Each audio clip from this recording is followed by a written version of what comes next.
আপনারা দেখছেন ওয়াইটি গোবিন্দ ইউটিউব চ্যানেলের পক্ষ থেকে ডান্স ভিডিও। भाई हो देखो ऊपर ऐसन तो होई एकरा नीचे कैसन। भाई हो देखो ऊपर ऐसन तो होई एकरा नीचे कैसन। हमारा बुझाला ई झकास हो। पातर पातर होठ लाली पॉप लागता, चोलिया में दूगो आलू चॉप लागता। आ एक नंबर माल जिला टॉप लागता, आ एक नंबर माल जिला टॉप लागता। कमरिया लापालप लागता। भाई हो देखो ऊपर ऐसन तो होई एकरा नीचे कैसन।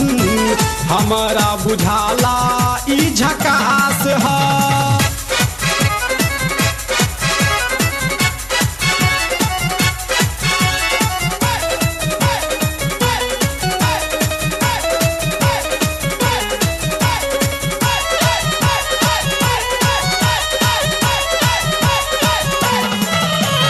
रहिया में खूब अगरा के चलेली, नवहिन के दिल धड़का के चलेली।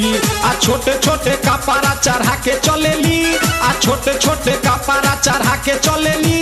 आसे कसी बदनिया देखा के चलेली। भाई हो देखो ऊपर ऐसन तो होई एकरा नीचे कैसन। हमारा बुझाला ई झकास है।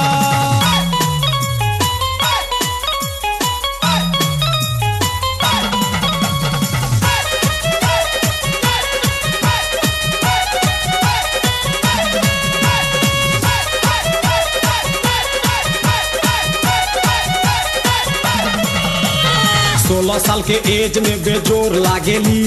देखो देखो चांद ई चकोर लागेली। आ चढ़ल बा जवानी पोरे पोर लागेली। आ चढ़ल बा जवानी पोरे पोर लागेली। आ दिलवा चोरावे वाली चोर लागेली।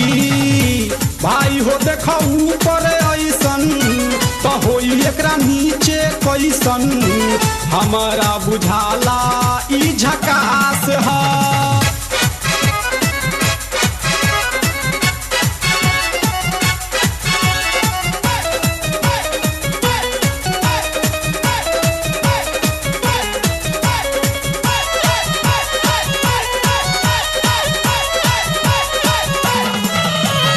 ऐसन माल पाई जे निहाल हो जाई, सकल बलम अब कमाल हो जाई। आ फेर जेल जाए के सवाल हो जाई, आ फेर जेल जाए के सवाल हो जाई। आ लागता ई गाना पर बवाल हो जाई। भाई हो देखो ऊपर ऐसन तो होई एकरा नीचे कैसन। हमारा बुझाला ई झकास है। पातर पातर होठ लाली पॉप लागता, चोलिया में दूगो आलू चॉप लागता। आ एक नंबर माल जिला टॉप लागता, आ एक नंबर माल जिला टॉप लागता। आ पतली कमरिया लापालप लागता।